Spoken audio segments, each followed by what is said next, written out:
Hello, hello, hello. This is going to be the official third episode of Coffee and Philosophy. I'm going to be joined today by Stacey Jean. Tell everyone hello. Hello. Let's see, can you guys hear us yet?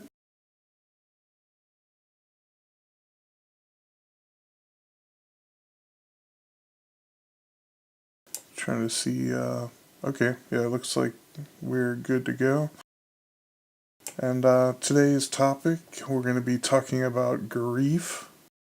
Looks like Grimm's here, Azaria's here, Hope just joined in, Jesse, KH Swifty. That's a new name I haven't seen before. Welcome. Peachy and. That's my sister. Oh, well hey, Stacy's sister. And Peachy and Soundwaves are here. Okay, so today we're going to be talking about grief. Interesting topic. I think it's one of those things that kind of manifests in a lot of different ways. I mean, I know you did a post not long ago about suffering, and I mean, I think that's it's kind of like a similar word and concept, honestly. I think a lot of the grief aspect is kind of our own way of telling ourselves that we're basically suffering, and it's mainly kind of, from my perspective, it's based on clinging to something that we can't let go of. I mean, like, that can be grief in the sense of we lost someone, we lost someone that mattered a lot to us. It can be grief in the sense of missed opportunities. It can manifest in different ways. What are your thoughts?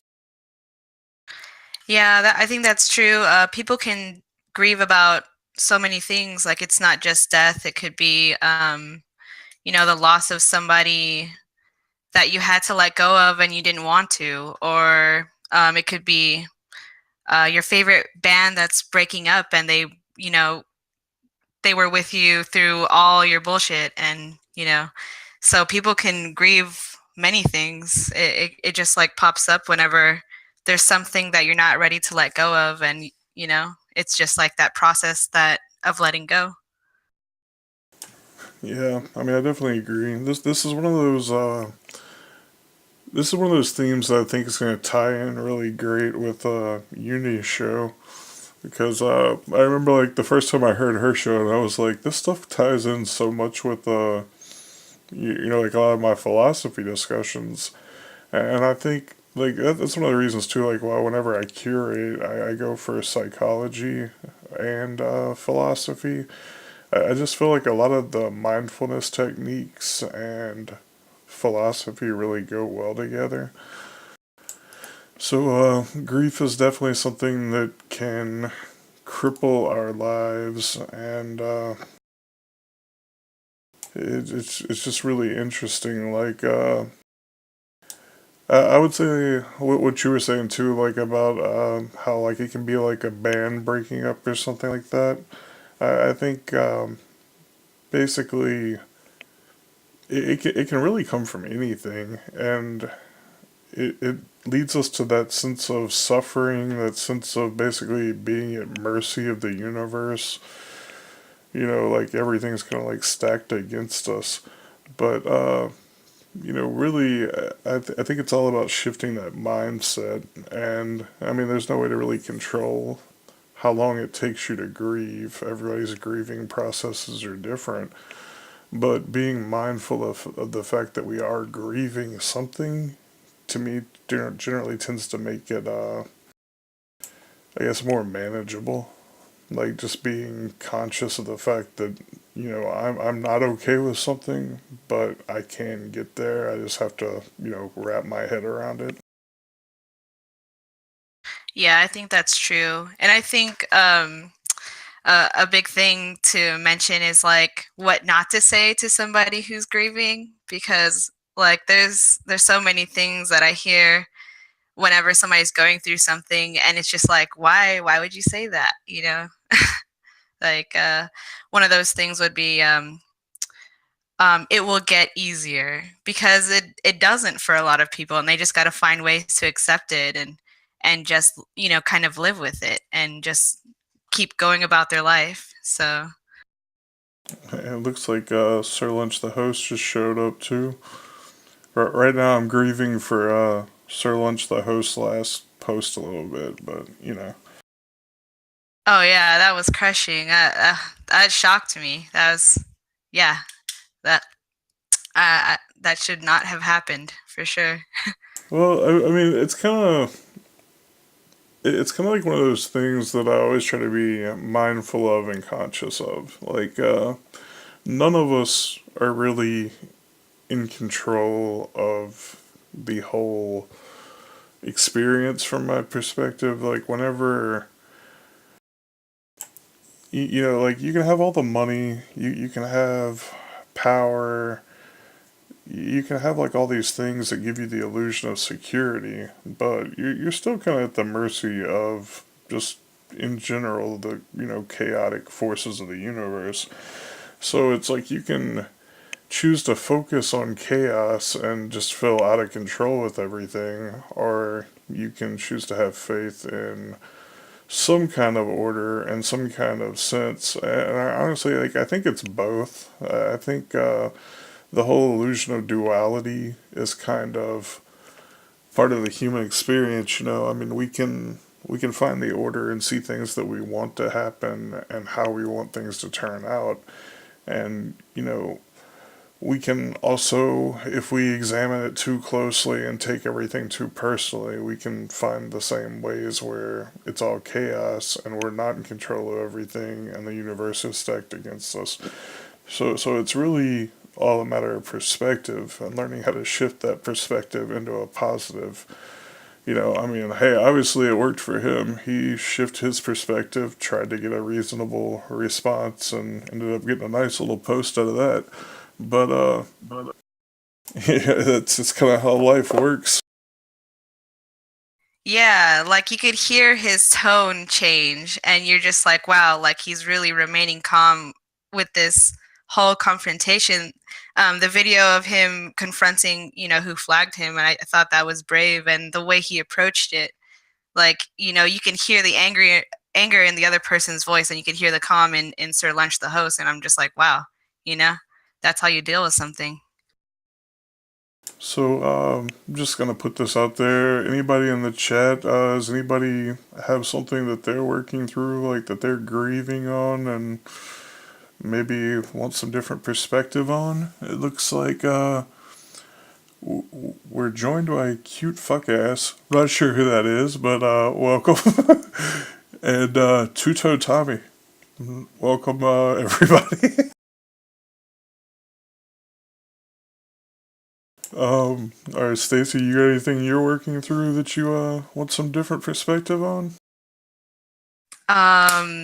I can't really, nothing that really comes to mind. The most recent thing I grieved, or am probably still am grieving, who knows, because I have a habit of pushing things down. So yeah, it's actually quite serious. My best friend's husband shot himself. So he was a veteran. He thought he had killed Brittany, and so he chose to take his own life. And yeah, that was pretty recent. Um, I would say I can't even. I think it's been a year. Yeah. That is definitely rough. See, this is also like one of those things why I really feel like the mental health system in the country, especially like where we live in the U.S. I can't even imagine in the rest of the world, but it's just to me it's so broken. I feel like it's based around labeling people based on a behavior, and I feel like it's like the most like unhealthy way to go about treating anything. I think like whenever you tell someone you're a psychopath or you're a narcissist, or you have PTSD, and like all these things. I think whenever you label someone, you're defining your expectations of how they're going to act. So, like, whenever you tell someone that essentially they're broken in some way, then you're just essentially setting them up to fulfill your own expectations of who you think they are. But then also, there's the other side of the coin where there are serious medical conditions, and we have to be mindful of that too. So it's not like you can ignore the fact that these things happen, but I don't feel like the way to work through them and get any kind of healing out of it is by telling someone essentially you're broken in some kind of way.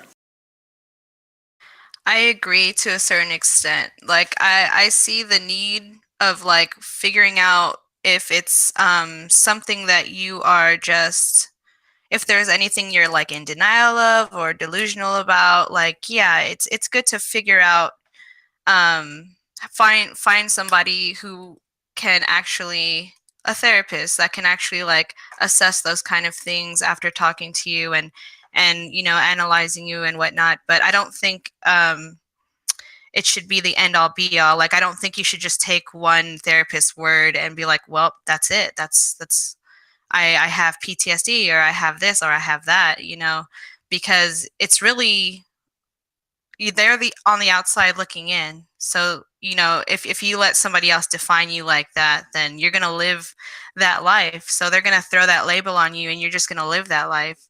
But then, I think it's just a step forward or a catalyst to eventually finding like inner healing because that's where I'm at right now.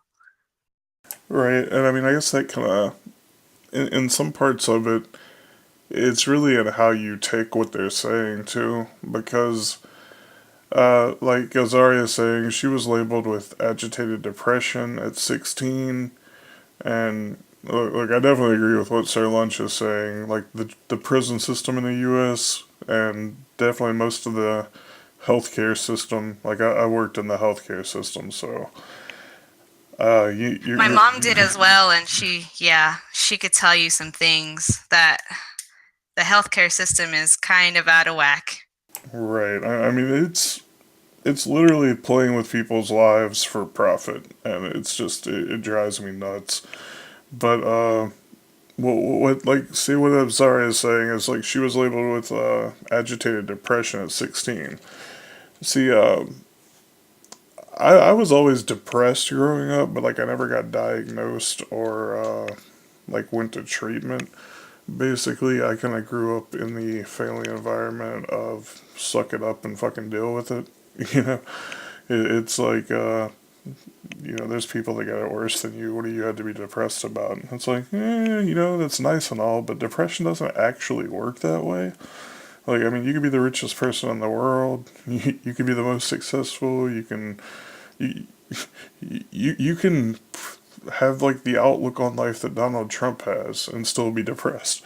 But it's That is so true. Yeah, it just sneaks up on you. And it's not just a word, it's a feeling. So, like, it's not like you say, like, oh, it's all in your head, and then, oh, yeah, it's all in my head. It's all going to go away. No, it's still there because it's chemically within you. It's a chemical imbalance. So, right. And see, this is where earlier I was talking about uni show. Like this is where we differ. Basically, there's two different schools of thought about how to treat these like like mental and like emotional issues. Like I go from the more spiritual standpoint and think that this is things you basically have to heal yourself. And then there's the alternative view of like kind of like the psychological view where you go to therapy and you have you basically they kind of work the same way, which is what I find like the funniest about it. It's like basically instead of going to like a psychologist or a therapist, what you're doing from like my perspective is you're looking for things that kind of feel enlightening to you, or you're looking to find your own truth in other people's philosophy, figure out what resonates with you, And then you kind of like have to look inside of yourself and find the answers that you need because everyone has a different perspective. So, like, expecting just to listen to Alan Watts and be like, "Oh my God, this is what I've been missing my whole life." I mean, he can have that effect on some people, but at the same time, like, you can't go around living Alan Watts' philosophy. Like, and from my perspective, you have to find your own philosophy, and that's one of the greatest things that I think like people like him do is they basically teach you like I don't have anything to sell you, right? I can tell you things that worked for me and I can give you my opinion on things, but I don't want you to take that as like law. I don't want you to think that this is how you have to go about living your life to find peace, but just kind of like take it for what it is. This worked for me and figure out what works for you. Exactly. Like there's so many ways to get from point A to point B, and it's however fits you best. And like for some it is just a chemical imbalance, and it's because like that's how it is for my sister. And for me, I've found a more holistic way of going about treating myself. I've refused to have any type of medications prescribed to me. And I just, my first therapist, he's the one that introduced me to mindful practices and meditation. And that was my first step. And then from there, um, yeah, from there, I just kept practicing that and just finding more information on how to just heal myself from the inside and not from some outer source, some outer chemical. Because once you become chemically dependent on whatever they give you, it kind of screws you up when you try to get off of it. So, yeah. I definitely agree. I'm gonna come back to that in 1 second. I just want to let everybody know this is Stacey Jean that's been talking. I'm Clay Boyne. This is the official third episode of Coffee and Philosophy on MSP Waves. I appreciate all of you joining us. It looks like Mama Rosemarie joined in. And let's see. That's my mom. We got Stacy's whole family with us today, everyone. So Yeah, well, I was talking about going on here, and they're like, I want to listen. So here they are. yeah, that's awesome. So Sir Lunch the host was saying that whenever we're born, we basically get depressed because we know we're gonna die. Um, I don't disagree 100% with you here, but I think to me, at least like in my mind, the way it works is like I always link depression with dwelling on the past, and I link anxiety with worrying about the future. So it's like to me, I would get anxiety over the fact that like I think I'm gonna die or stuff like that. Like a fear of death, fear that someone wants to hurt me. Like to me, all of that like kind of registers in my mind as anxiety, which is just essentially the same spectrum as depression to me. Because I think depression is whenever we're dwelling on things from our past that we know we can't change, things we can't really let go of.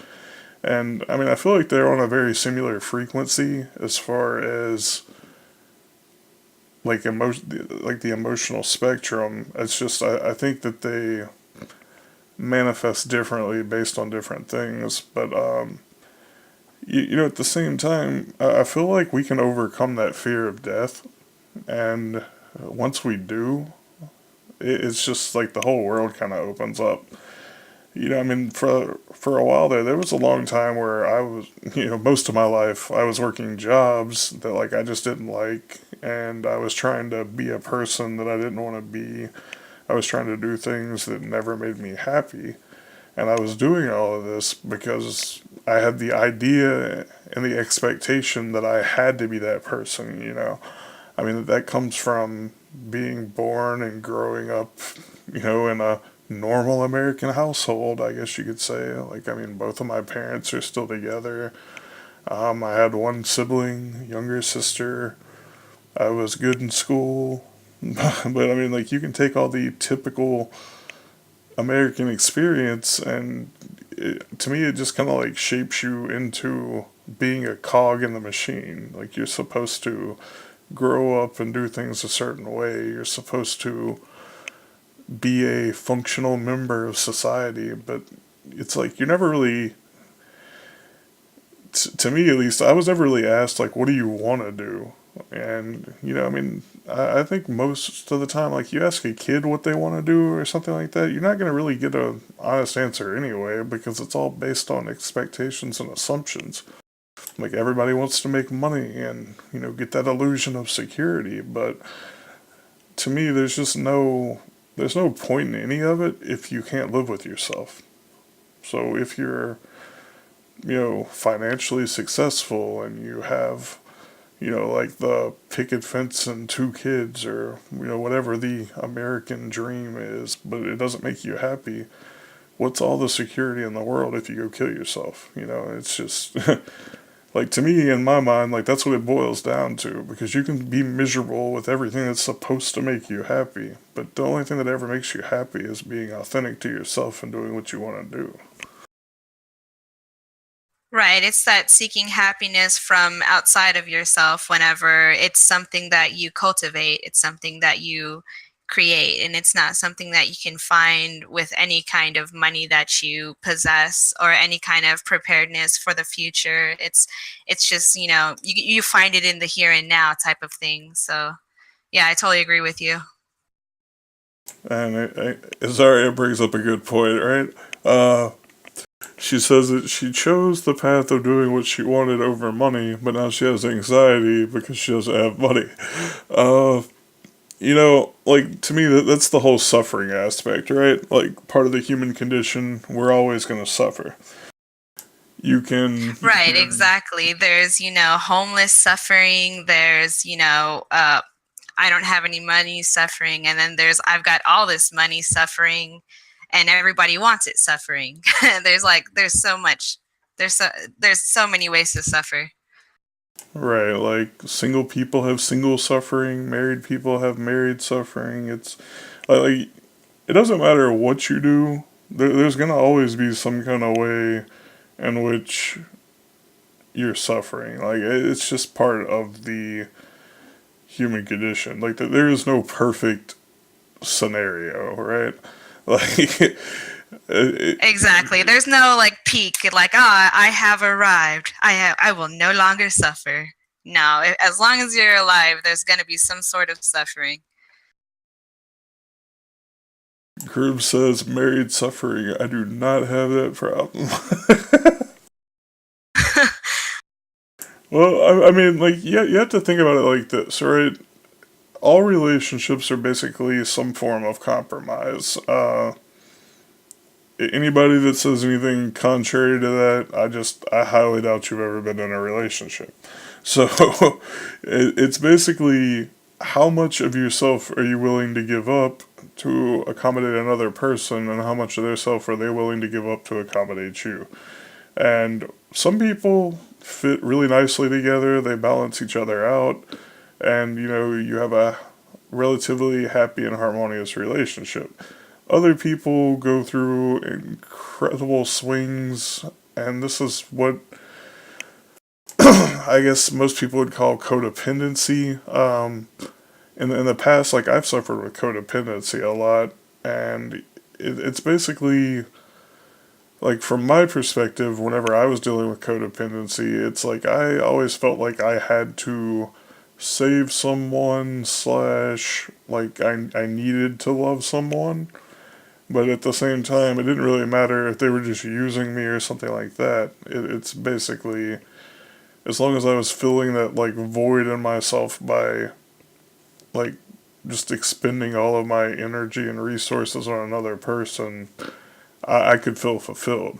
But obviously, like once I started doing work on myself and started getting my head right, like I realized it's just not gonna ever make me happy, and it's not gonna ever be a healthy relationship.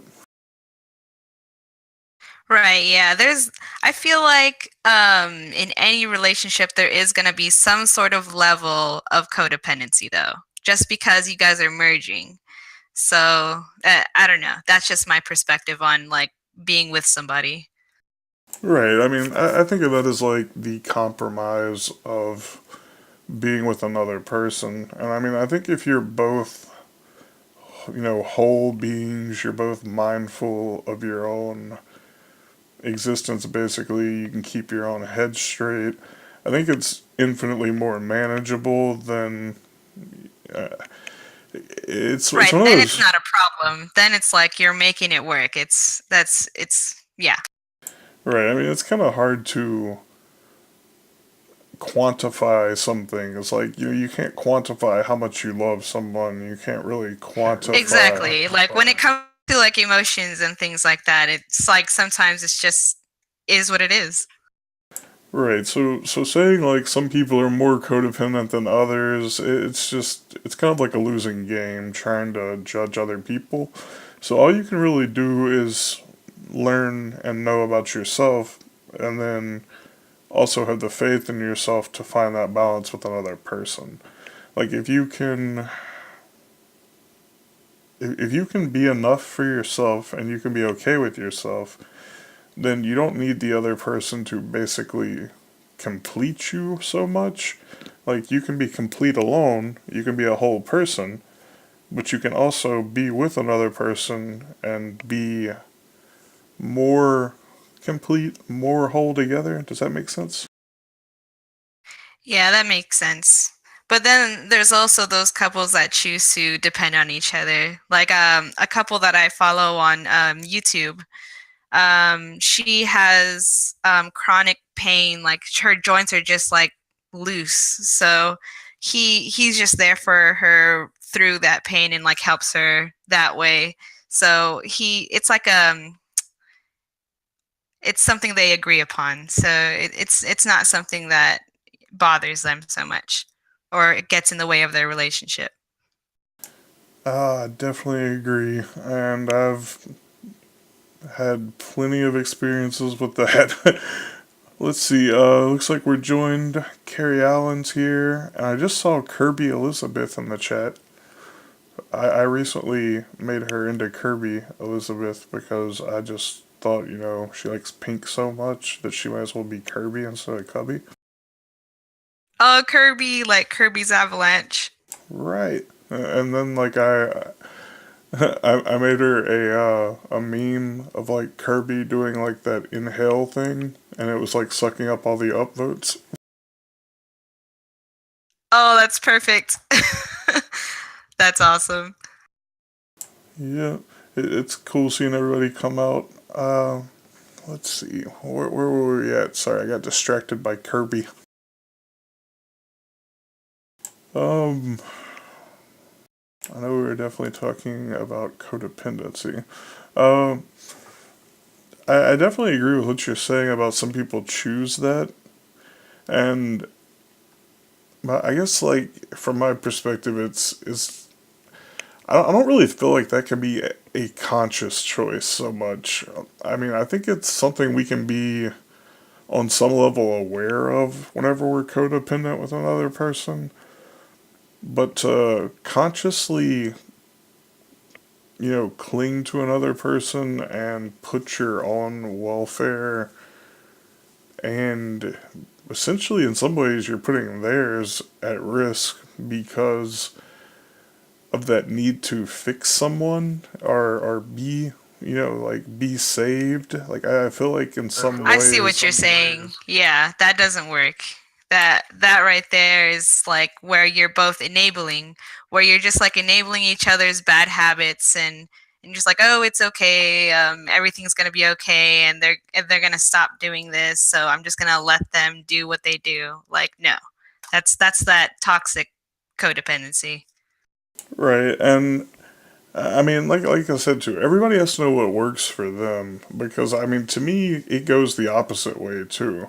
Like I could never be in what like I like my personal beliefs are I believe in monogamy, but I mean, there's plenty of people out there that are pan or they just believe in casual relationships, and I can see the allure to that obviously, but At the same time, like, I mean, I feel like some of that gets into the area of being like, afraid of commitment.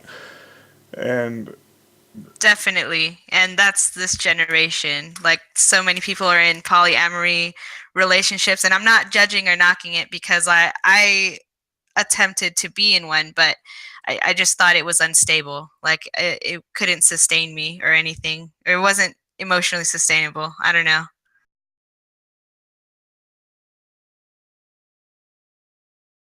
sorry, I just realized I was offline or showing offline. Let's see, Krim just showed up. Um, I don't know. I mean, to me, like if you look at the whole fear of commitment, fear of rejection, they're opposite ends of the same spectrum, but it's really all based around fear of abandonment. Fear of rejection is basically, you're afraid someone's going to abandon you, so you cling to people. Whereas, like the whole like fear of attachment, fear of commitment, however you want to look at it, is still a fear of abandonment, but it's basically you won't let people get close to you because you fear that they're gonna abandon you if they really know you. Like that whole aspect of the to me it's just like it's interesting how when people say things like opposites attract and all of that, and you really start breaking down how similar some of these issues can be, that to me it really makes sense because if you have someone that's afraid to be attached to someone else, and then you have someone that is afraid to not be attached to someone else, obviously those two kind of fill a void in each other, right? Sure, makes sense. So it's like if I'm afraid to look inside and deal with my own self, like that's whenever addiction got brought up earlier, like to me that's the same thing. Like you can get addicted to another person just like you can get addicted to a substance. Like all it really is you're looking for a way to escape from yourself. You're looking for a way to not have to be conscious and mindful of your own thoughts. You're looking for a way to not be responsible to yourself. Because in the end, I mean, you can blame it on other people. You can find like any kind of excuse you want, and you can kind of like go through life looking at things that way. But really, it's yourself that you have to answer to. So it's like once you kind of figured out that it's you, you're the one that's gonna be in your head for the rest of your life, and you need to figure out a way to make peace with that.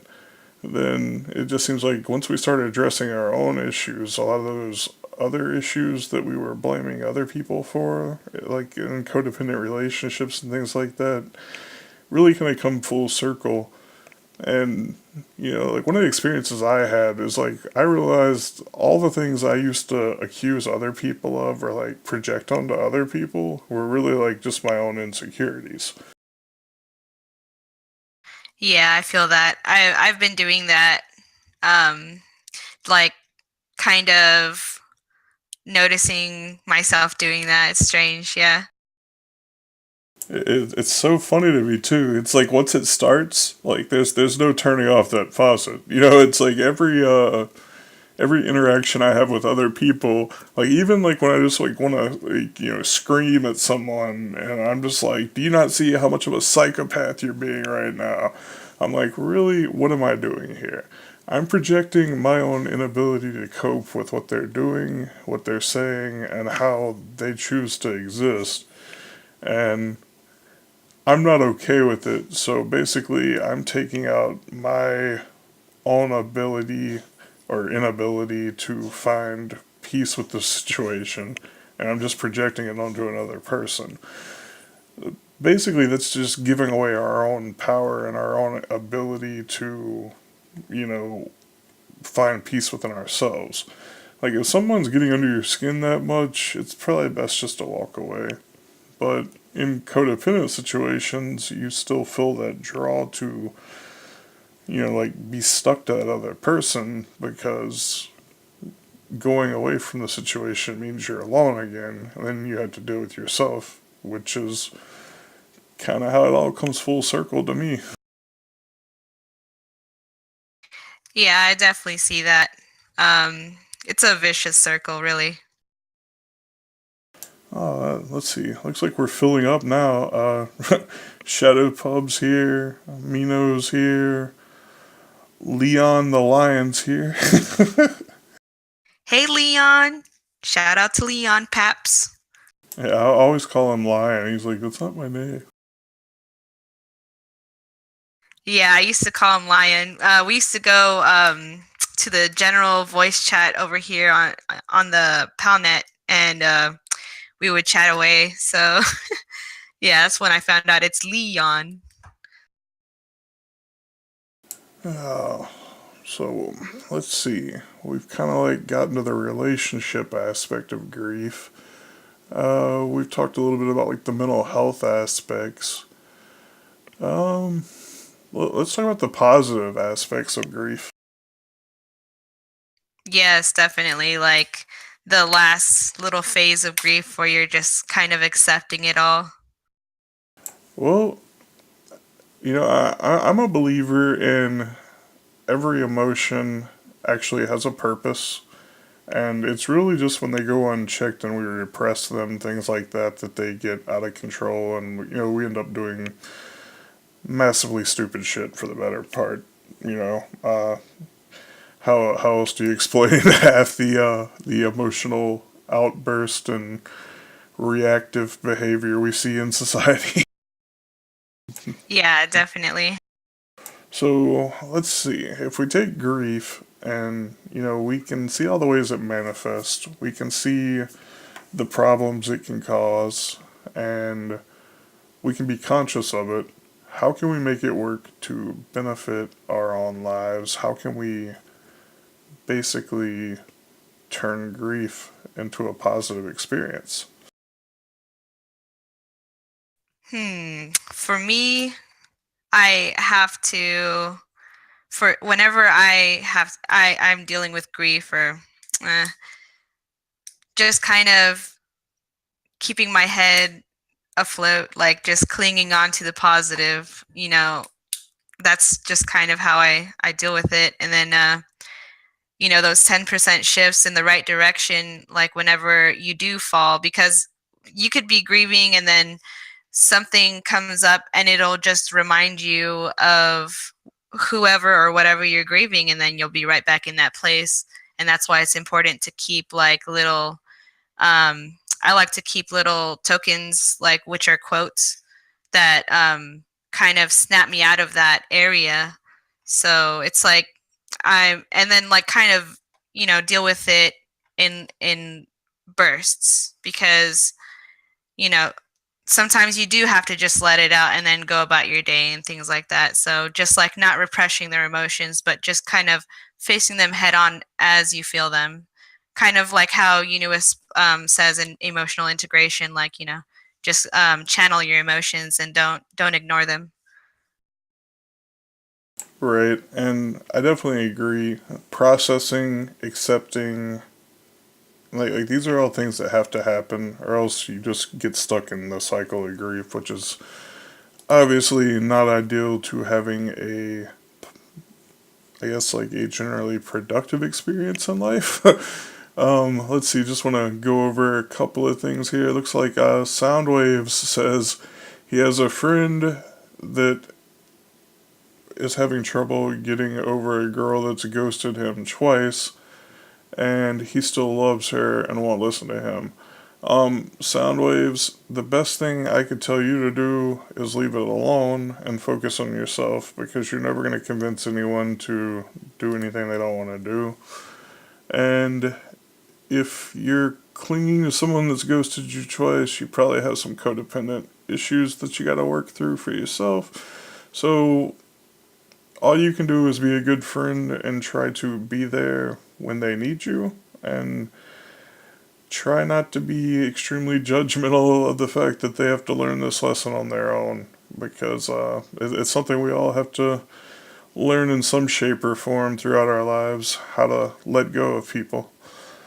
And I mean, it's never easy because, dude, like, I mean, I still deal with it. Like, even just like friendships or especially romantic attachments, like, whenever I get involved with another person, I still have to, go through the process, like, grieve whenever I let go of people. Uh, and Carrie's saying that it doesn't so much have to be a positive experience. We need opposites, and I'm agreeing with this 100%. Life's not meant to be all happy all the time. If we were 100% happy throughout our whole lives, then we wouldn't know happiness. It would just be the way we always are. Like it wouldn't be any special anything to look forward to. So if we I guess whenever I'm saying positive in terms of grief, what I'm trying to say is find a way to make it benefit us. Like even with suffering, like I always try to find a way to make everything that I experience in some way beneficial to me, even if it's just learning how to, deal with something. Like say like I'm in the situation Soundwave's friends in, and like I get ghosted, right? So what am I gonna do when I get ghosted? Like I can dwell on the other person. I can go around chasing them around. I can spend all my time wondering why'd they do this to me.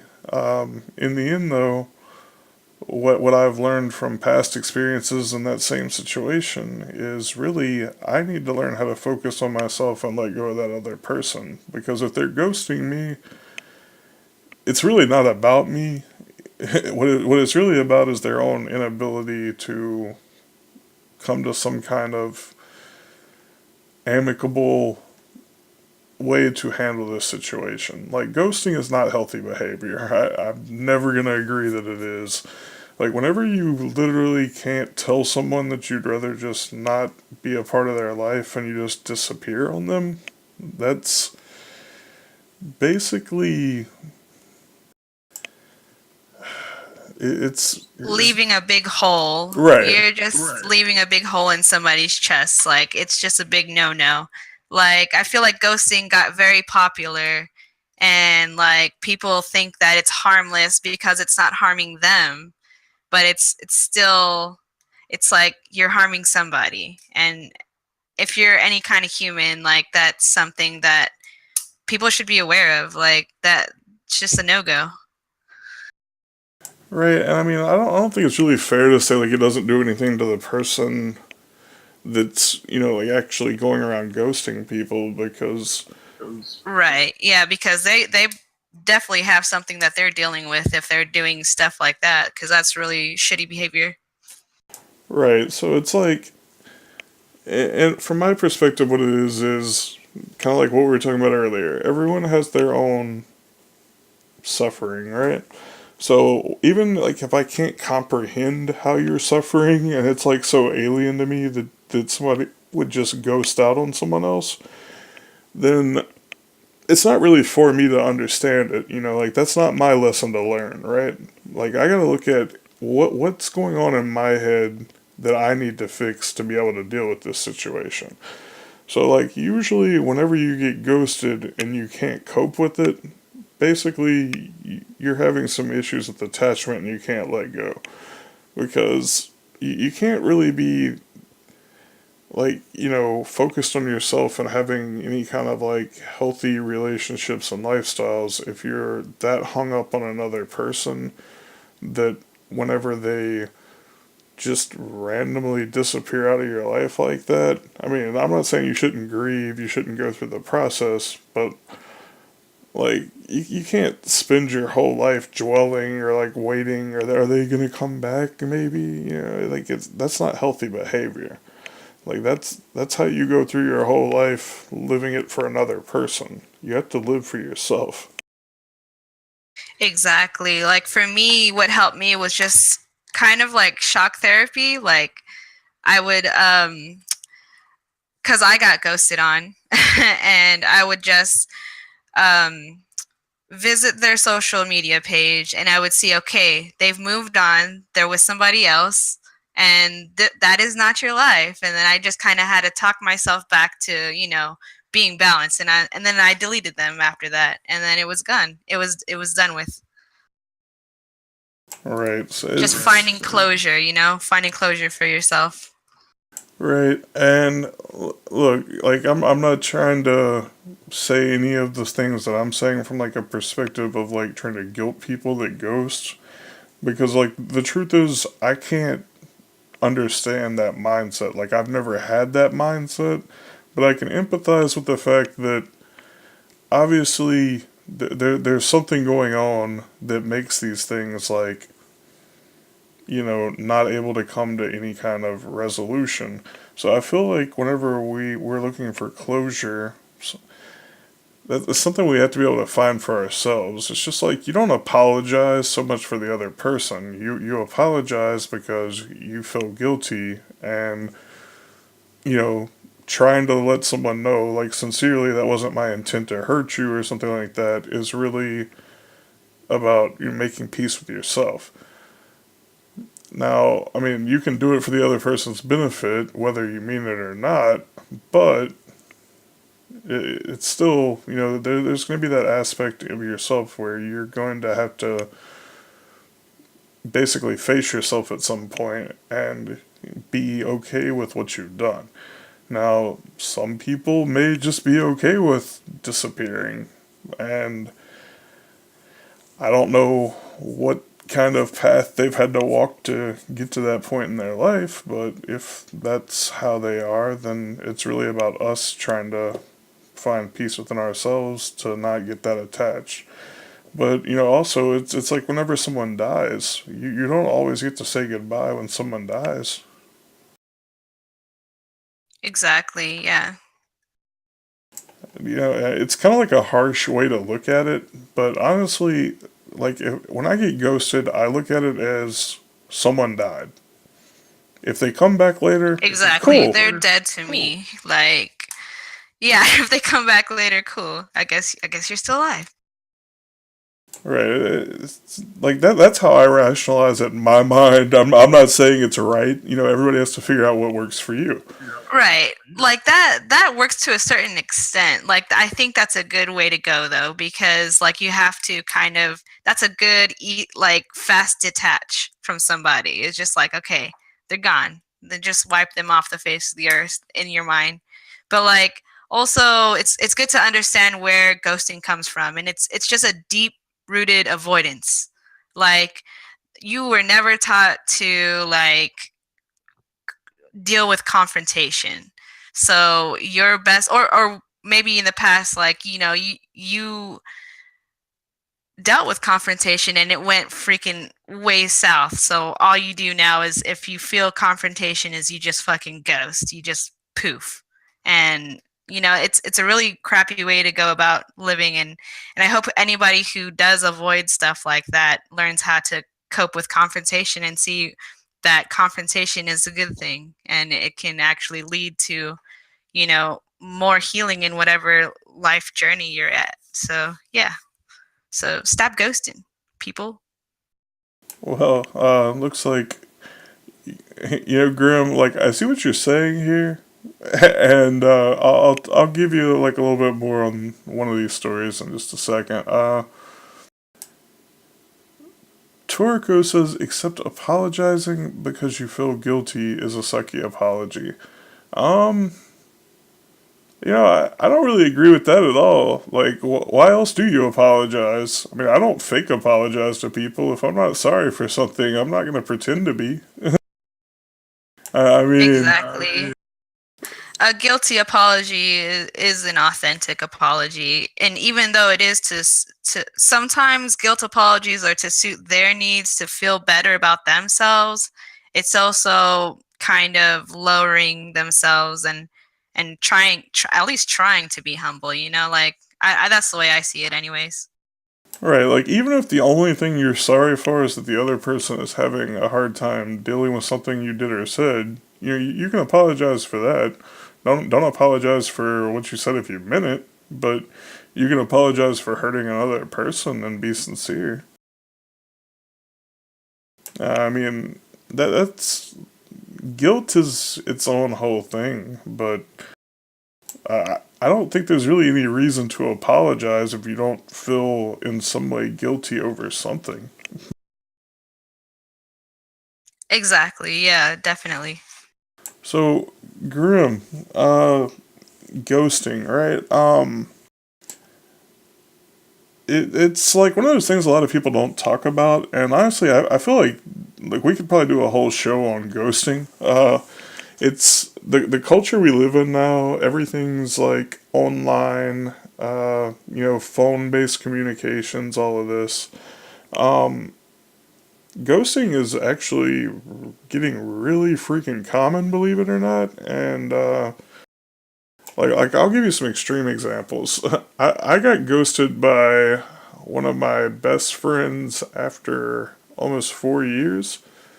Now, at the same time, like I can look back and realize, like I still needed to do some work, things like that, just to like get my head right.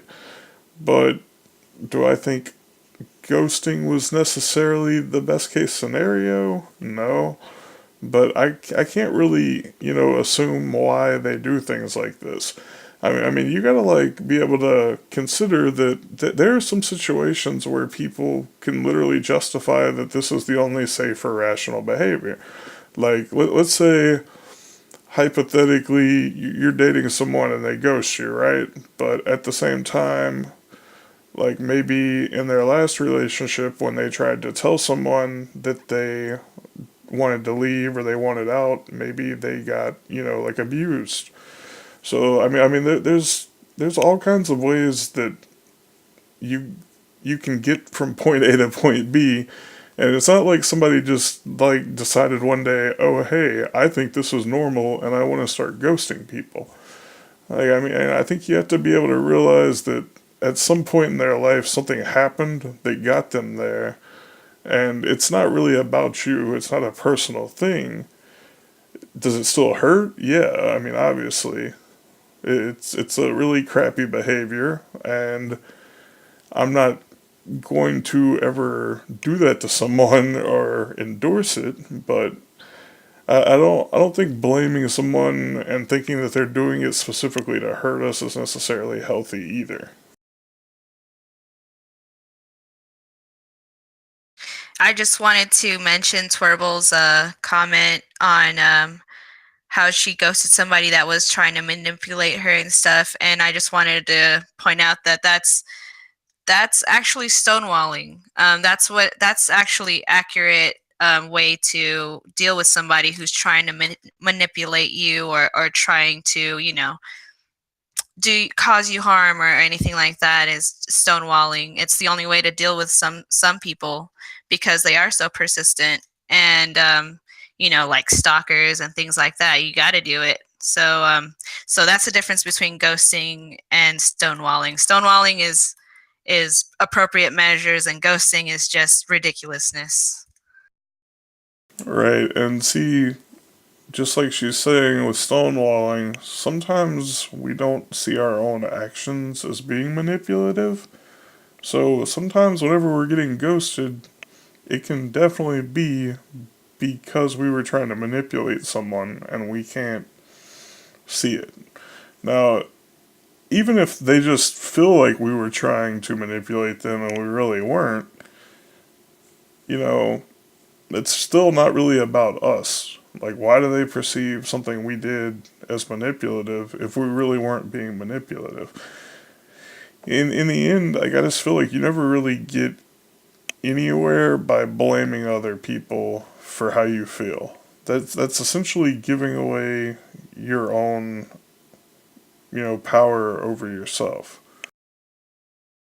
Exactly. Yeah. I think of it the same way too. Like whenever you're like, "Oh, this person made me mad." It's like, "Oh, so they have the power to manipulate your emotions?" Okay, it's a lot of credit you're giving them, you know? Like that's the way I look at it. Right, just like what Grim just said, it's called self-esteem.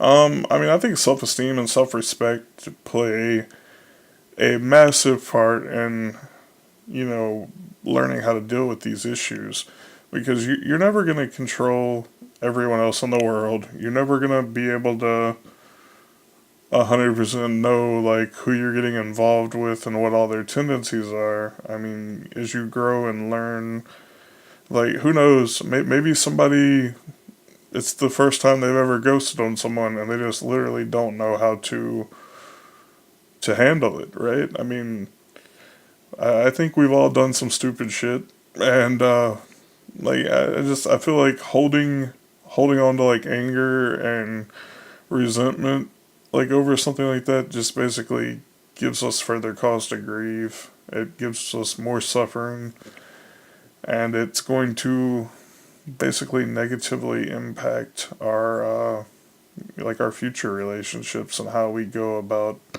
interacting with people. And yep, Grim, you hit the nail right on the head there. Love yourself. If you love yourself, it's so easy to love other people, and it's just as easy to let them go. Exactly. And you are your 0 point. So like if like any interaction you have is just going to be a reflection of yourself. So like if you are out there just like totally hating on yourself, and then you go out there and interact with people, and then it's just that's all you're going to see whenever you strike conversations or anything like that. You're not going to see the beauty in the conversation or anything like that. You're just going to see yourself hate. Oh, Carrie says you attract what you subconsciously think you need. Law of attraction. Yep, that is one of the things that I spent plenty of time studying and writing about. It's so weird because once you like fully embrace law of attraction and you start viewing the world through that lens, like realizing all the people that come into your life are there for a reason, and like you start trying to work through and figure out, like sometimes you're like, why the hell did I attract this? Like what did I do to bring this into my life? And then like you really gotta start thinking like, okay, well, obviously I should have been doing this different, or like I've got to maybe I need to work on like my own self esteem, things like that. It's just kind of like fascinating because once you start going on that ride, you can end up in some weird situations. Yeah, I definitely feel you on that. You're just like, what? Why is this person coming into my life right now? Like, what? Why? Right, and it's like to me, it's always I gotta figure out like what am I doing that attracted this, and what do I have to learn here. Yes, Art Mess, this is being recorded. Just to let everybody know, I'm speaking with Stacey Jean. This is our third official episode. Our topic is kind of based around grief. With philosophy, we always end up going in lots of different directions, but it kind of is what it is. No, Leon, it is a 2 hour show. I still have another whole hour to go. This is Coffee and Philosophy. We do it every Friday for 2 hours. Leon, you should be the next guest. Yeah. Or I mean, it's up to Clay, but yeah. For real, I would love to get Leon on here one week. Yeah, he's got pretty good philosophy himself. So I like his a saying that he brought to me was, "The map is not the territory," and I really love that. Schwerble says I can control my behavior and thinking, but my feelings, no way. Um, you know, it's weird to me because like I feel like my emotions and my thoughts are the only things I really have any control over. Um, I don't control my emotions from the sense that like I can make myself feel something, but like if I control my thoughts and I can be mindful, then reactionarily I control my emotions that way. Like I feel like we don't control anything external to ourselves. We only control things internal to ourselves. Now, our emotions, that's kind of where we get into that gray area because you can't make yourself love someone, you can't make yourself hate someone, like things like that. But at the same time, you can control your thoughts and you can be mindful of your own behaviors, so you don't have to like put up with things, right? So like say I love someone but they're hurting me. I don't have to keep them around because I know rationally in my head I don't deserve that and they don't deserve to hurt me basically, right? Like they don't deserve what they're gonna have to deal with whenever they have to like look at themselves later in life and be like, holy shit, why did I do that to another person? So with a healthy level of self-esteem and self-respect, we can in some ways I feel like control our emotions, but I think it's mainly based around controlling our thoughts and being mindful. Do we flat out control our emotions? I really don't think so. Just like how you can people talk about like the concept of falling in love at first sight and things like that. I mean, like I've looked at people before and just been like, wow, like like I know they came into my life and I feel some kind of strong pull to them. I think like part of the problem is we get caught up in our own expectations and our like assumptions of why these things happen. Like sexual attraction gets confused for love a lot. Uh, like anger, suspicion, like all these things that we like feel about other people based on things that are honestly just our own expectations and assumptions based on past experiences. I feel like those kind of control our emotions a lot too. So keeping those in check through mindfulness allows us to go and approach people with like a clean slate. And like I just recently had a pretty big experience with this, like when I went to Florida, right? So like I met all these people that like I've known on Discord and Steam for almost a year now, and I've gotten really good at being mindful about not having expectations about other people and not assuming that like they're gonna be the way that I imagine them, things like that. Whenever I met them, turns out they're all really cool people, and I didn't have a problem with anybody. Exactly. Yeah. Just and my thoughts on controlling emotions is that they're not meant to be controlled, and that's what gives a lot of people anxiety. Like, they get an emotion coming on, and they're like, "Uh oh," like, and then so for me, it's not about controlling emotions. It's more about channeling emotions, like what Unuis talks about. I always talk about that. Yeah, she just freaking changed my life on emotions. Really, I just gotta give her a whole lot of credit for that. So thank you, Uniwisp. Yeah, I like what she does too. Anybody that doesn't know, her show comes on right after mine. Dynamic emotional integration. That this was like the two schools that I was talking about earlier. There's CBT and DBT. They're both behavioral therapies. Hers is more based around psychology, and I generally tend to take like the more spiritual slash philosophical approach. But turns out like this is honestly just a pure coincidence because like I thought her show was on Tuesday, and then like whenever I found out that like she had moved it, and like our shows like are back to back like this, it's just kind of great that they to me line up so well. Like and law of attraction, right? We can see it at work in the world, like things coming together. Yeah, exactly. I think that's kind of perfect because then it sets the tone for her show, and that's pretty awesome. Right. I mean, her and I both have the same goal. It's to help people integrate their emotions and basically become whole beings. So even if like we fundamentally disagree on like some of the approaches, we are still trying to do the same thing, right? Like this is there's Exactly. It's like showing people two sides of the same coin and different ways to get to point B. So yeah. right.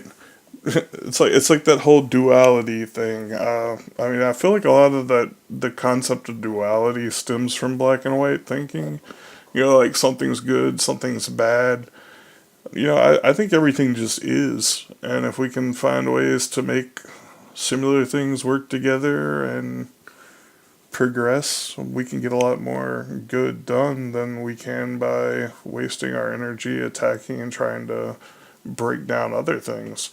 So, psychology, philosophy, spirituality, science, I mean, I feel like they can all come together. Like, medication isn't something I do, and it's not something I promote, but I mean, I can understand some people, need it, so.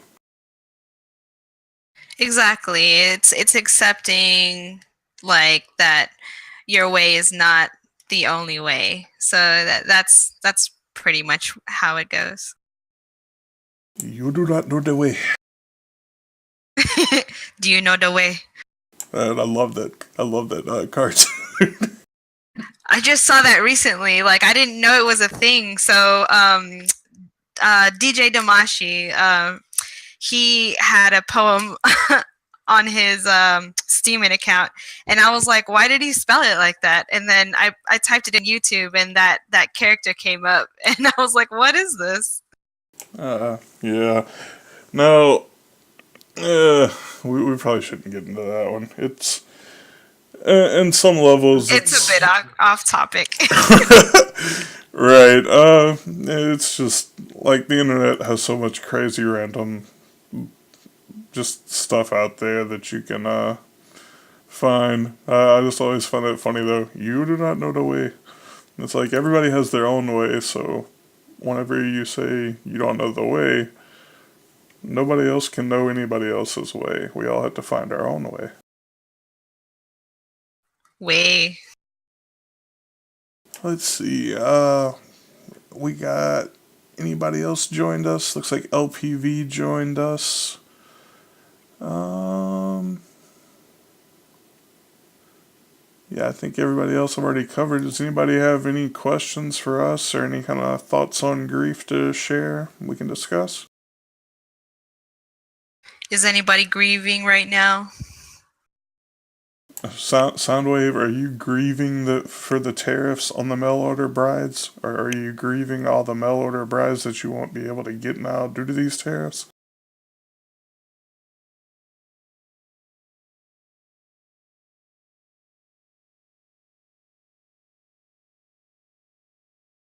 Oh, Breeze joined us. Sorry. How's it going, Breeze?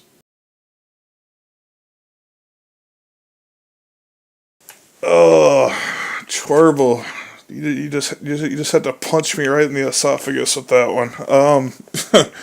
Yeah, I think all of us are experiencing a little grief over the crypto markets right now. Maybe some more than others.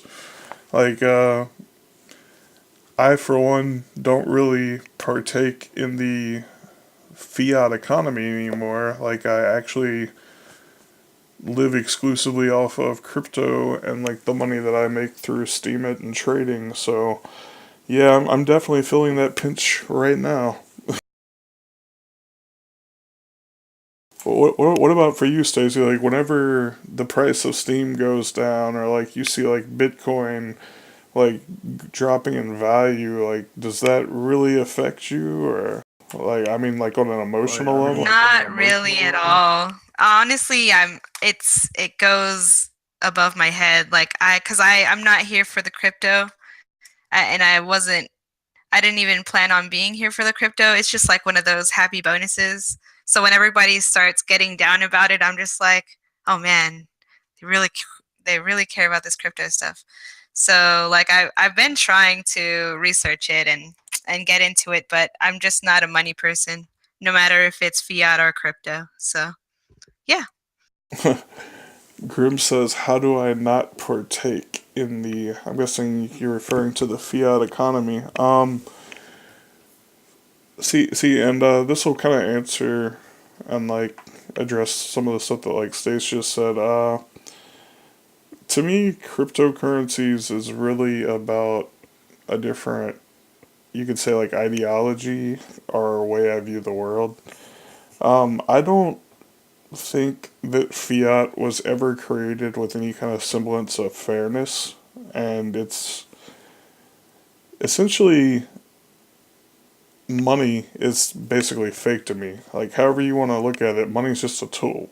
Like, you can use money to do things, but to me, it doesn't really give you anything, right?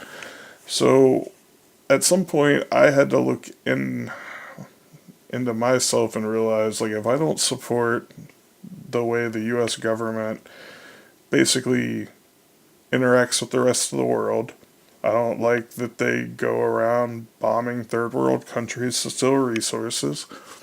I don't like the way like mainstream media is manipulated to push agendas.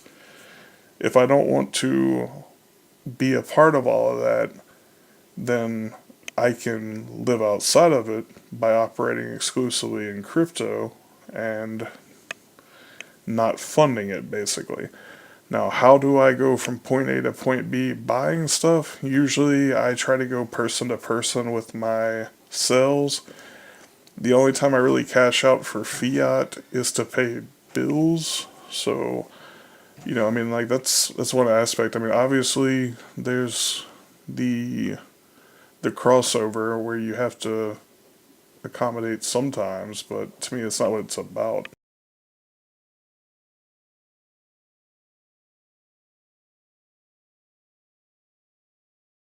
Yeah, I space out a little bit. Yeah, crypto's not my thing. Yeah, I mean, and it's cool. Like for some people, it really can be like that. It is just like a nice little bonus or what have you. But hold on one moment.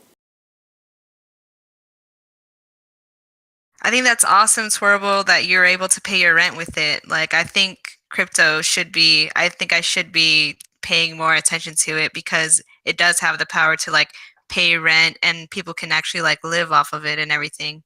Like, I see it as a solution to a big problem. Right, and if you don't have to or you don't need to, then it's nice to just have it as like what you said, just like a little bonus. It's a nice surprise, etc. But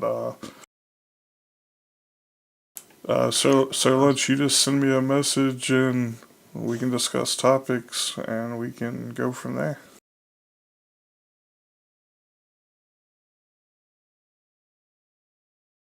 Yeah, that would definitely be interesting to have Sir Lunch, the host, on. He's definitely good with being on the radio. I always laugh whenever he goes on there. He just clowns around sometimes. It's funny.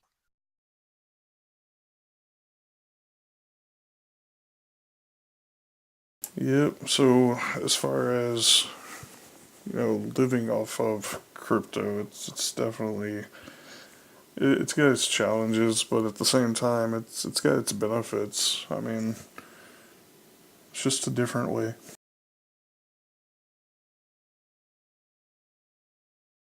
True. So, did anybody else have any other thoughts?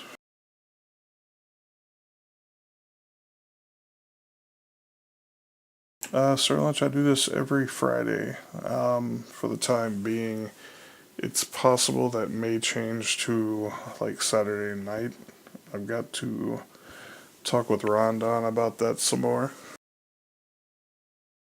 Yes, Katie. Crypto is like it's Bitcoin. There's different kinds of cryptocurrency, but Bitcoin is like the first one, I'm guessing. I don't know. Yeah, it was definitely the first one. Yeah, Soundwaves, I'm glad to hear that. Uh, it would be like a little bit even after that is alright, but yeah, probably like a couple hours after that.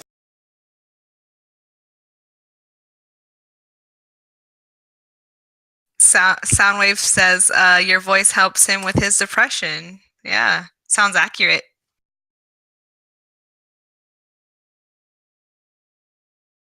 Yeah, Izaria. I think he does have a soothing voice. It's very true.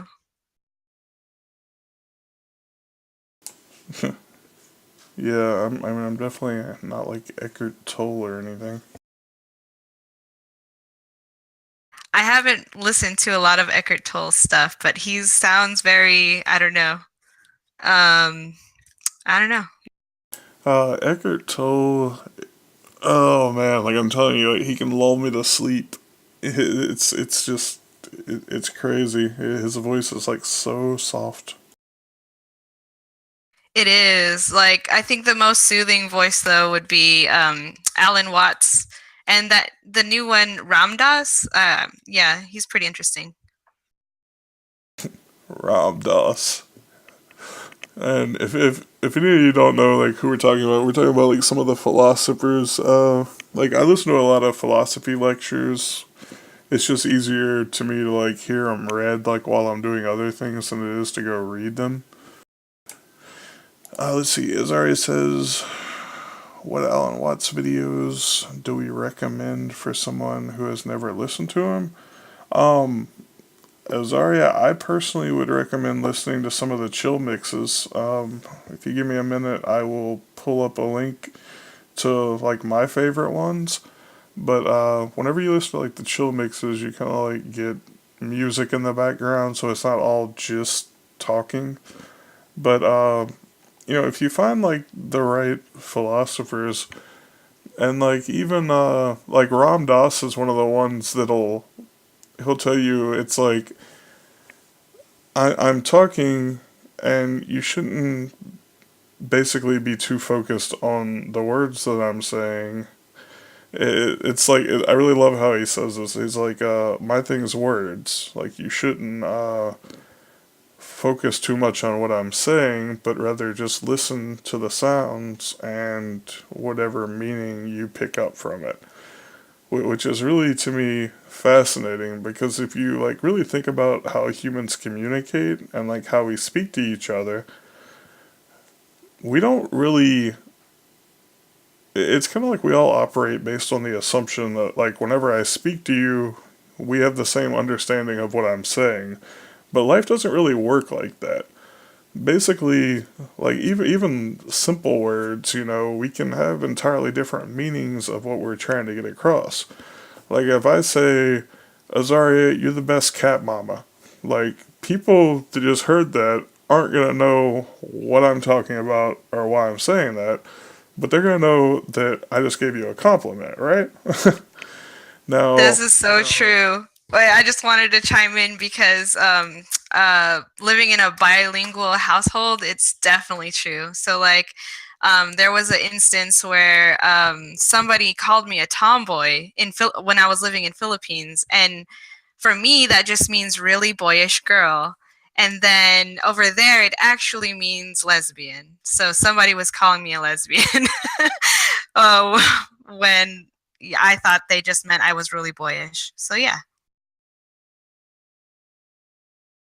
that's kind of hilarious. um, okay, that link I just put to YouTube, Azaria, that is one of my favorite. And like there's very few people that actually make these chill mixes. So just check them out and you can kind of just figure out if it works for you, if you like it or not. But to me, like having the music with like these philosophy lectures, things like that, it just kind of makes it, I guess, less boring or more easy to listen to. But at the same time, like I can listen to somebody like Alan Watts talk, and like I'll listen to his stuff without chill music. It's like my personal preference is mainly based on the message and not really so much like the sound. I just, you know, switch it up sometimes. You can find different people. Like a lot of people like Eckhart Tolle. Yeah, and then my favorite mixes would be the philosopher mixtapes, and there's a part one and part two. And the part one is my favorite, but part two is a close, of course. Crib says, smash whatever genitalia makes you happy at the time. It will work out. The world will be better for it. Wise words.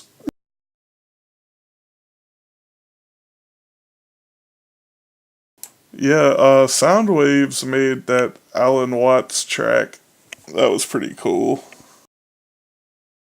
You can, like, searching around, you can find, like, a few people that do, like, these chill mixes with philosophy messages and stuff in them, but, it's definitely not, like, a mainstream thing. There's not, like, a ton of them, so, sometimes you gotta dig. Yeah, sometimes some of them are staticky and stuff like that. And I've suffered through one of them because I like the message so much. So you might end up doing that, but I don't recommend it really. Yeah, I would say, like, that's probably why I prefer the chill mess, like, the chill mixes, is just like what she was saying. Like, you can be listening to like a 2 hour long lecture, but like if you hear like a humming or like some kind of like buzz and like like every time like the audience coughs and stuff throughout the whole thing, it can just kind of like pull you out of it a little bit. But if there's just like like some chill music going and all you hear is like the speaker and then like chill music for the rest of it, then it's pretty cool. Yeah, definitely. And it's all trial and error. Like you'll click on a chill step version and sometimes the music is just completely off and you're missing the message. So yeah, I would skip through that one if you find those kinds. So yeah, like some of the ones that we listen to regularly, Ram Dass, Alan Watts, Eckhart Tolle has like some really awesome stuff. Like I just personally like when it comes to him, like I would find it easier to read. But as far as like actually hearing him talk and like speak and things like that, he puts me to sleep. It's like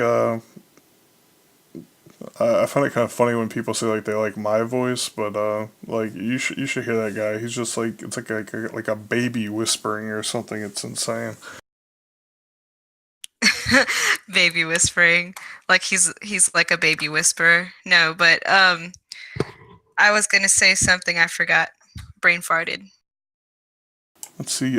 Grim talking about Buddha and Confucius, and then Soundwave says y'all need Jesus. I think all of them had a lot of great stuff to say, but as far as like following a particular person, I think we all have to follow ourselves. And True. no, Leon, I don't think they have any recordings of Buddha, but then again, like Buddha isn't really a person. Buddha is more like a title. So, in theory, you're listening to Buddha right now. I mean, if you want to look at it from that aspect, but I mean, Exactly. Yep. you can hear And Buddha I all remember what around. I was gonna say. I remember what I was gonna say now. So if you're gonna listen to Alan Watts and you're into meditating, he does have some good meditating walkthroughs. So I recommend the deep breathing one because that one was a life changer for me because I was able to breathe deeply through some really deep emotions through listening to his lecture on deep breathing and everything. So I recommend that for anybody who needs meditation in their life or is working through some deep emotions like grief. Yeah. Let's see. Looks like Haslam and Inspect jumped in. As far as like meditating and um, uh hey Artsy, that's cool. Like as far as meditating goes and like learning how to do it, I think of meditation like almost like I think of medication. I think like when something's wrong, you meditate to address the thoughts and the emotions. So some people like do the whole meditate every day thing. Like personally, I don't like that doesn't really work for me. So like the way I approach it is when I feel like I need to go deal with something, like that's when I'll work on meditating and trying to get into that mindset. But it really, like, breathing exercises are a great way to learn how to be mindful. So, like, to me, it's like even if we call all these things different things, what it really is from my perspective, like just learning how to be at peace inside of your own head for the most part. Yeah, definitely. For me, meditating is that practice of mindfulness, and there's different versions of it, and I'll do it for different things. So if I'm having anxiety, I will do a walking meditation because anxiety for me, um, not sitting down helps. Like being as active as my mind helps, and then like slowing my pace to like a certain rhythm, and then being mindful of like what is the wall, and then it's like, oh, it's wooden, and just kind of describing and not analyzing, and it kind of helps put your mind at ease and stay grounded and whatnot. And like, yeah, so like there's different kinds of meditation for different things. So look up what kind of meditation it is for what you need, pretty much, or Agreed. whatever works for you. Let's see. Azaria and Grim both seem to think that their heads are really fucked up. Um, I mean, I've been there. Like, the first time I even got like on any of the radio stuff, I went on with Shane and Azaria, and I shared like kind of like how my mind used to be, and it's pretty rough. I mean, like I used to pretty much spend all day second guessing myself, telling myself negative things, like focused on all the stuff that I didn't want in the world, telling myself like like I was a piece of shit all the time, or like telling myself I should just go kill myself, that it's easier than dealing with all this bullshit. And I mean, a lot of people go through this kind of stuff, like even if it's not to that extent. But what it really is it's essentially, from my perspective, like this is how I've worked through it. I just kind of had to figure out how to be authentic to myself and like start looking at it as, okay, why am I telling myself this, and is it true? Like I started having to like break down each thought.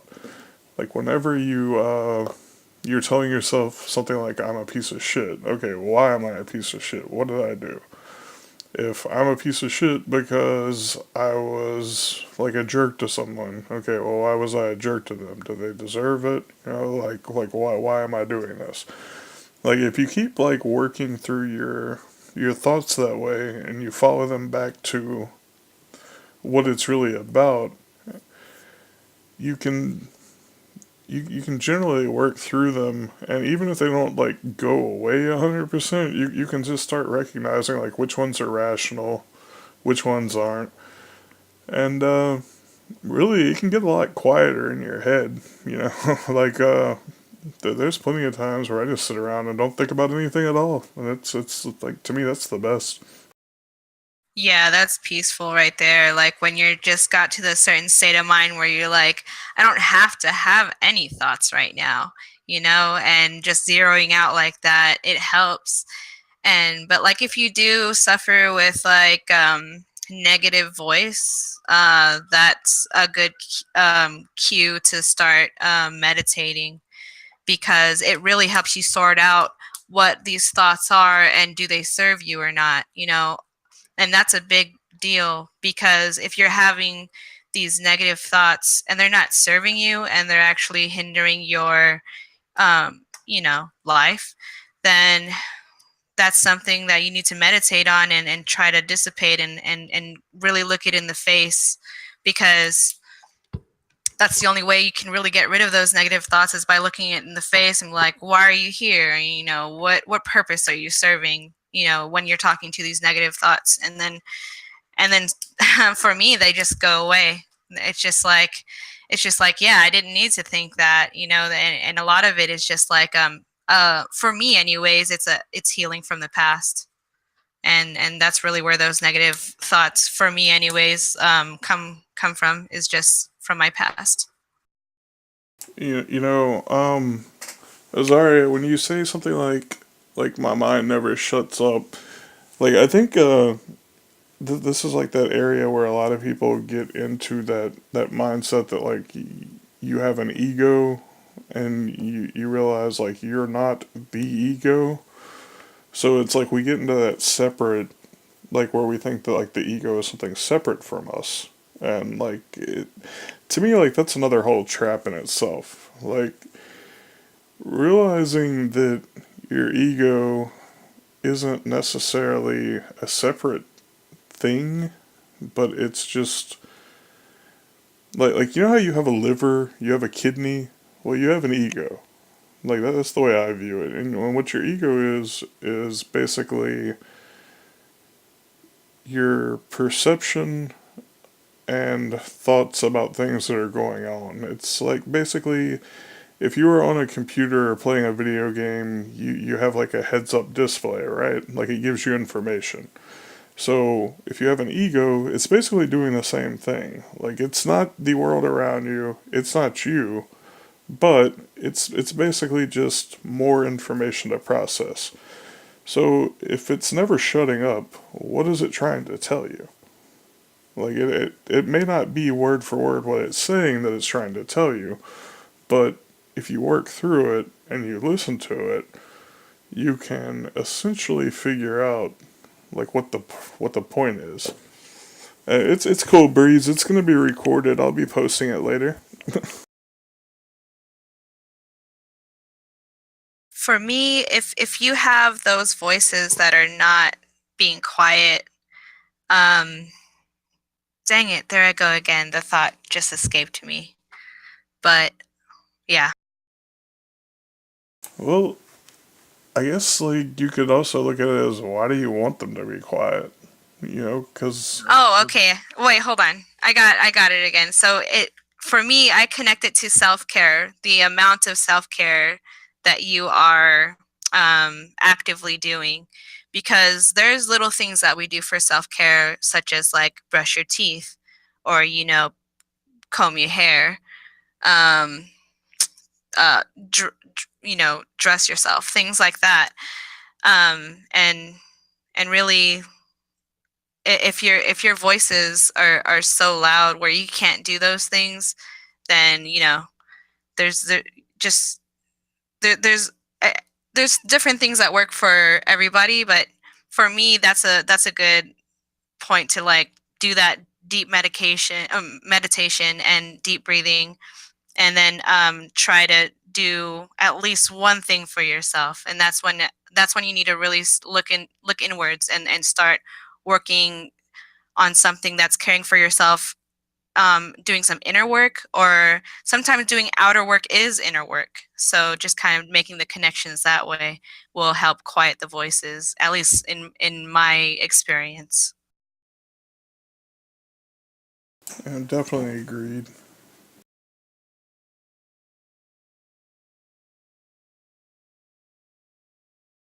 So does any of that make sense, Azar?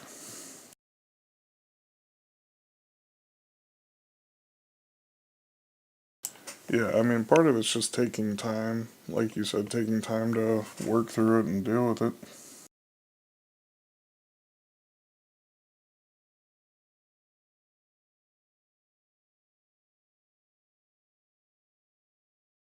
And yeah, Shadow Pub says you can fix that. So yeah, it's just being mindful of it. Let's see. Anybody else come in? Dark purple light.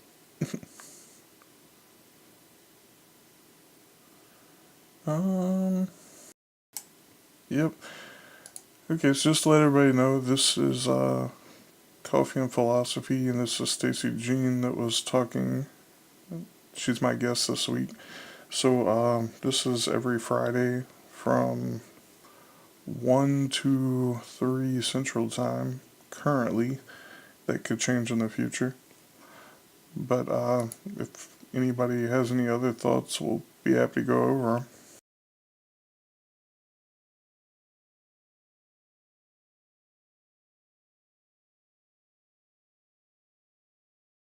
Uh, well, RT asked about multiple personalities.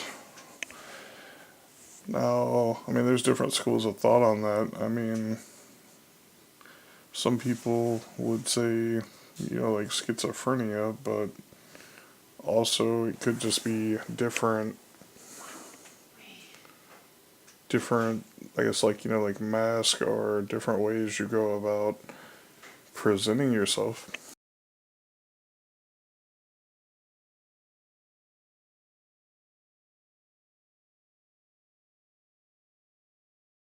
I don't know if she's listening or not. I don't know. Have you ever had to deal with that, Stacey? Um, no, I haven't. I don't know how to approach the multiple personalities dilemma because it is hard to get that clarity in your mind if you do have that multiple personality um, situation. And I would say it does take a lot um, of working on being mindfulness of which personality is at the forefront and do they need to be, and is it serving you, and being able to you know Right. I mean, to me, Right. I mean, to like, me, like, y- to me, I would have to approach it from the point of finding the common thread and stop viewing them all as separate. yes, like what is the message, that's kind of what I go through, because I did have issues, especially after having to deal with very toxic and deep negative voices, that kind of negativity that comes to the forefront. And I was forced to just read between the lines, like what is this trying to tell me, what is the message here, and then I would kind of like try to work on it that way. And as for Grimm, he says, I talk to myself. That's a bad idea. Oh, okay. So you're saying you're dealing with negative talk. And I just have to say, it's very important how you talk to yourself. So if you're talking to yourself like that, it is a choice. And you can meditate your way through those negative voices. At least in my experience, I don't want to put that on you as if that's possible for you, but it is. If you, it might be if you try. So I definitely recommend trying to do some meditating and possibly journaling. Journaling helps with that, kind of sorting out and kind of transmuting whatever is coming to the forefront in your mind and stuff like that. And I've been doing that heavily for like a week now. So yeah. Yeah, I mean, I definitely agree there. Writing is probably like one of the best things you can do for mental health, even if you're not writing to, like put your right, like if you're not writing for other people, you can still just write for yourself. But it kind of like just gives you an outlet. It's like a way to take thoughts that are inside of your head and like express yourself outside. Just like how, you don't want to focus on external things, sometimes there are things that are internal that you want to take out and just put somewhere else. So, like, the act of writing and is almost like meditative in its own way. Exactly. I've done writing in a meditative state, and it just kind of allowed me to see what's important to me pretty much. And honestly, sometimes it's not even just words. Like I'll make mandalas and all this other stuff, like just like um, swirl doodling, I call it, because it just looks like a bunch of vines sometimes, and just like working through thoughts that way works too. Because I'm a spatial learner, so that's how I absorb things, and that's if I create my thoughts into visions, then it helps me, like, okay, that's how does that make me feel? I can look my thoughts in the face or my emotions in the face and be like, okay, how does that make me feel? That's kind of how I look at it. Sound waves, I don't necessarily disagree, but I also think that that might not be for everyone. Let's see, Dark Purple Light says, I write a lot, never gets posted, it helps. Yeah, I mean, to me, like, it's just kind of like a self-care thing, like journaling. Some people meditate every day. I choose to write every day. Some people may choose to draw. Basically, it's just some kind of creative outlet to take your own thoughts and energy and put it somewhere else. If not, it just kind of like stays inside of you and kind of, I guess, like brews, and eventually it's going to erupt some kind of way. Right. It's like letting a wound fester. It's just going to fester inside of you, and who knows, that's why they have shows like Snapped. Right, like if you feel like the thoughts that are coming out of your head aren't something that you can share with another person, at least putting them on paper or, taking them out some kind of non, I guess, detrimental way to other people is always good.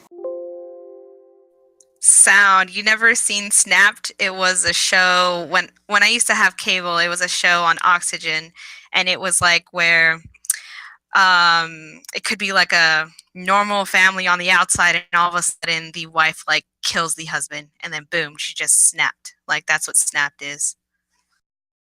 Yeah, that's definitely why you shouldn't repress emotions and things like that, because eventually it gets to that point where they do just burst and, there's consequences.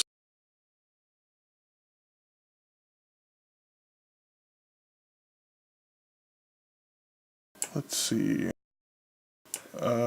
Inspect hates psychiatric terms. That's fair. Yeah, I was just thinking like fair enough. Psychiatric terms can be a trigger. Well, I mean, I think that gets into the whole problem with like the mental health industry and how it treats people and how we go about, diagnosing and trying to help people. And that and the fact that they kind of like get thrown around as descriptors by people that really have no, like, training or anything like that on how to use them. So, Yes, yeah, I believe that definitely. I mean, like, if you really think about it, like, to me, they're almost on the level of like racial slurs, right? Like, if you're gonna go around and call somebody Oh yeah. something, right? Like, you're calling somebody something and making all kinds of assumptions based on it without actually understanding a person. It's just, it's not fair. It's just not like a healthy way to go about things. Tis true. Okay, guys, we got about 17 minutes left. Uni Wist was going to be coming up on the top of the hour with her emotional integration show. Did anybody have anything else they wanted to discuss with us before we end up going off for the day? Looks like Graylin's here now. Graylin says we are all basket cases. Yeah, we're all mad here. That's my favorite saying. Yeah, you can learn a lot about life from reading Alice in Wonderland, especially as an adult.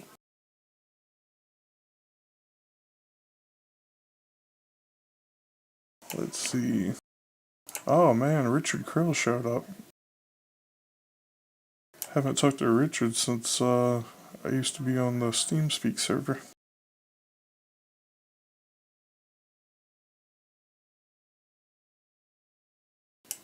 So yeah, I guess let's just kind of like go over some of the things we talked about today. Anybody that's just joining us, there will be a recording posted later.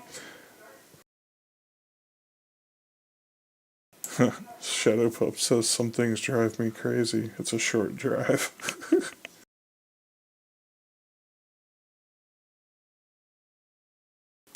Swifty says they're trying to get more accurate. The DSM manual of mental disorders has done nothing but grown exponentially over time. I think the inaccuracy stems from the fact that we just are still babies when it comes to knowing the brain. I don't disagree with that at all. I think the DSM and the fact that they have to revise it so often is just.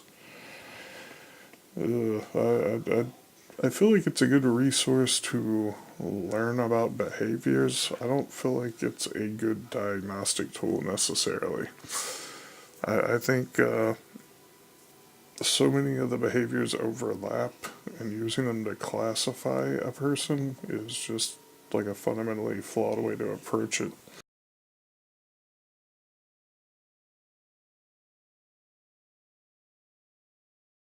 Dark Purple Light says, "You people are great. I think I now understand the switch to this." um, Grayland says, "Either that or we are in the Matrix." There's the whole holographic universe theory. It definitely keeps things interesting. Everything exists as a projection. Yep. Called hallucinations. No, just kidding. But essentially, yeah.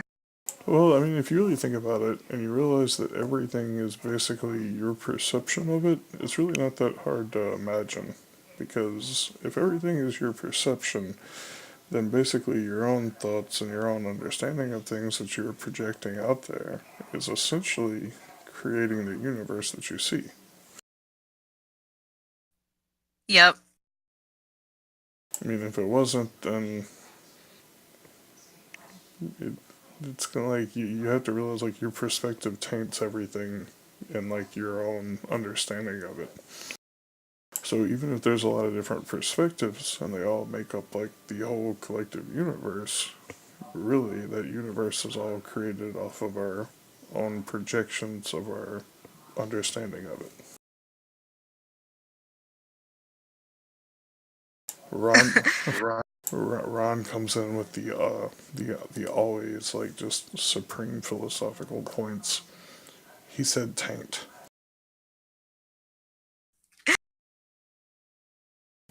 Clown philosophy is great. Me and Minnow were just doing like we actually didn't record this one. We were just talking one night, doing like a little pirate philosophy, and Ron jumps in, and drunk clown philosophy was great. Yeah, thanks, Sir Lunch. It was great having you join us today, and I'll definitely reach out to you about getting you to come on one week.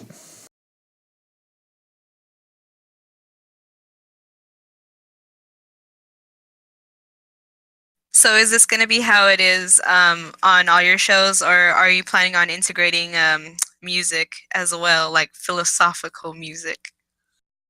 I don't know. I'd have to talk to Soundwaves about that. Yeah, that would be nice to get some personalized philosophical music going, or that'd be pretty sick.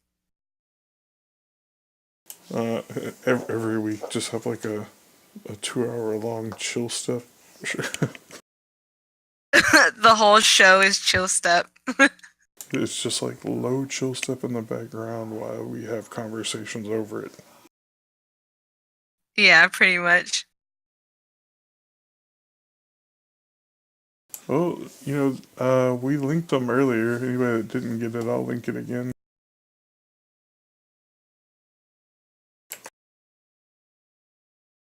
That is some of like my personal favorite mixes. They're really good just to like put on in the background.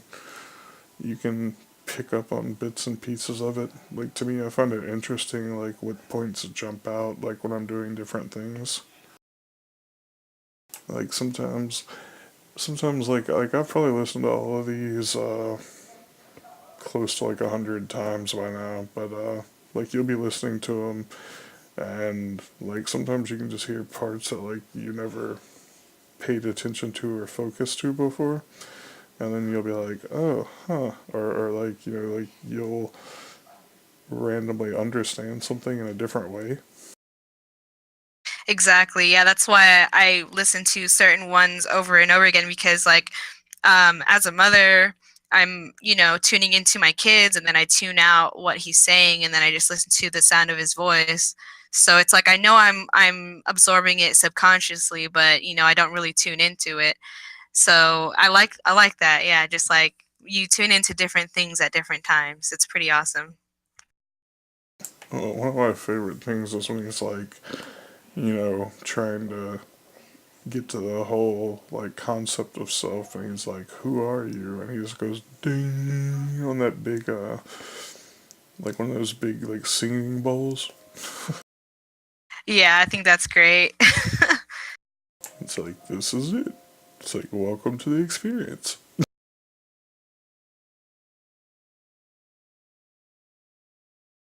You know, it's just like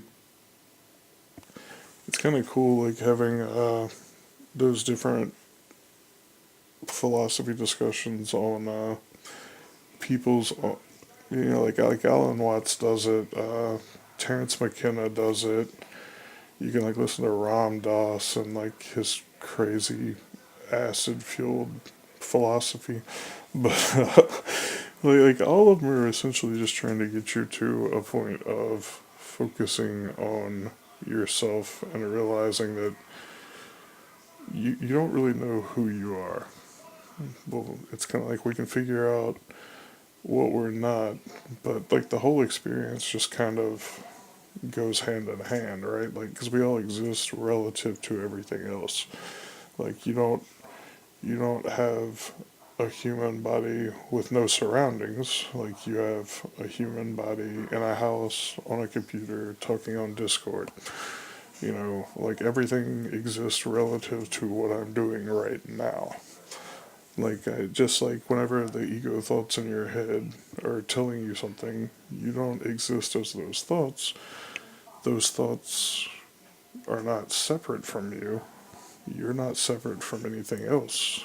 You all exist in basically correspondence to everything else. So that kind of gets into the whole we are one concept. Yeah, I like that concept because it really makes you look at things differently. Like it makes you think about things differently. And I want to say it it might have been Ram Dass, like one of his things. He's like, the first thing that you learned how to separate from the rest of existence is yourself. So once like you started responding to a name and you started viewing yourself as like some separate entity, that's when you build up all of those thoughts that go through your head and you see yourself as something different than the world around you. But at the same time, you don't exist without that world. So you have to stop being able to see yourself as a separate thing and see yourself as part of everything else.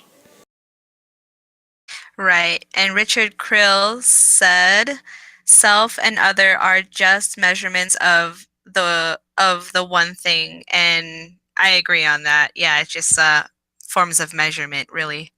Right, and see, this is why like I don't find things like the whole holographic universe theory like that far out, because if we're all essentially projections and everyone we see is a projection of our own thoughts and feelings about them, then essentially we're the same in return. So it's not hard to see that we could all, in theory, just everything just be a projection. Yeah, I can see that too. Like because isn't it though? Like aren't isn't, um sorry, dang. There goes my thoughts again. Just train of thought off the rails. Space Stace. Space Stace. Krim says she's still waiting on her Krim remakes. Yeah, I'm waiting on my giggle soundboard. Yeah, we need to get Crimmy's Giggles on a soundboard, for real. I want to make some giggle step. Giggle step. Wait for the drop, wait for the drop. And then you hear Crimmy's giggle at the end of it. Boom. It's just like everything goes dead silent, like, the drop's coming, and then you just hear like a mad cackle.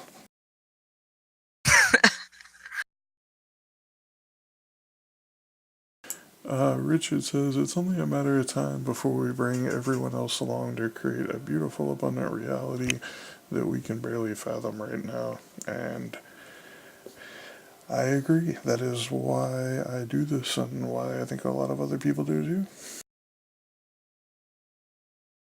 And definitely agreed. Time is just another one of those things that we try to break down and limit, just like how we separate ourselves. We separate existence into units of time, but time itself is really just our way of trying to understand something that we don't understand.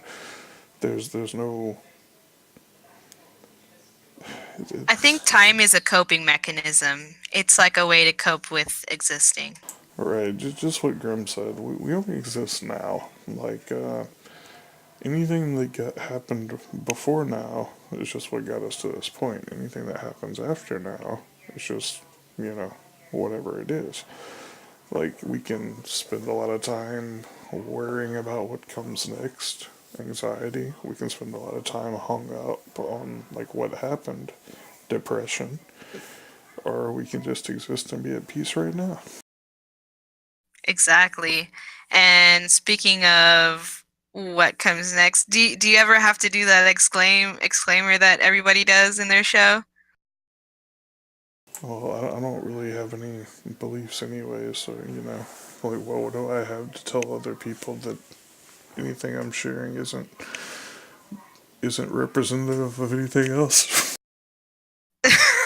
Okay, fair enough. If I had any beliefs that I was going to firmly cling to and defend here, maybe, but I'm just here sharing perspective and discussing things with people.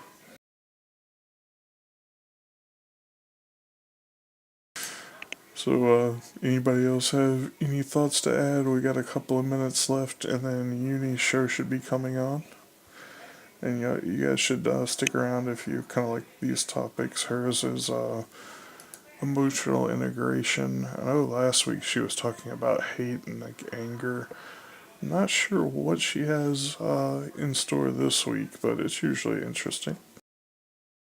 Yeah, I'm definitely going to stay tuned. She always has something good to say whenever I do catch it. And I need to get a role for her show so I don't miss it anymore because, yeah, I'm missing some good stuff. So, yeah.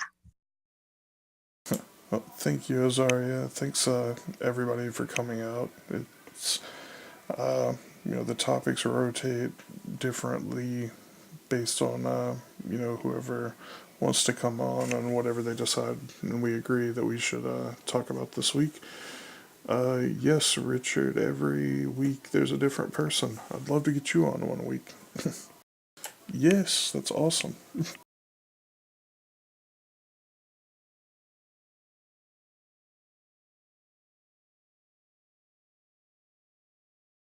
Okay, let me see. I just want to say, thanks everybody for joining us. This has been episode 3 of Coffee and Philosophy. Stacey Jean was my guest, and we'll be going off the air in about 30 seconds or so. So, we got a couple of people, looks like, are interested in coming up in the future. We might have Sir Lunch, the host, possibly Richard. And I'm sure anybody else that like comes up with topics, just comment on the post. Let us know what you want to talk about, and if you want to come on, we can go from there. You want to just say bye to everybody, Stacey? Sure, yeah. Thanks for having me. Bye, guys. Thanks.